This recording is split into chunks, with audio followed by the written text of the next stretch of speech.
C'est le retour du risque sur les marchés financiers cette semaine avec l'explosion du conflit entre l'Iran et Israël vendredi dernier, avec des conséquences de court terme assez traditionnelles dans ce type de conflit.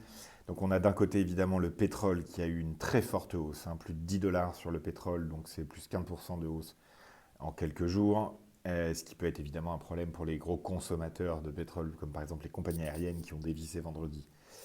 On a eu également l'or évidemment qui a beaucoup progressé, on est passé au-dessus des 3400 dollars, et les indices boursiers de manière générale qui ont un peu reculé vendredi, le S&P 500 étant repassé sous les 6000 points.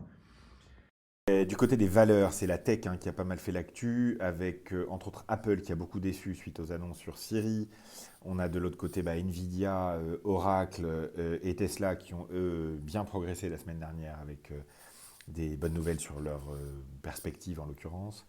Et puis bien sûr là, une fois le court terme et les émotions, je dirais, passées sur la dimension de conflit et de risque géopolitique qui est revenu très fort, c'est bien sûr la Banque centrale américaine qui se réunit mercredi.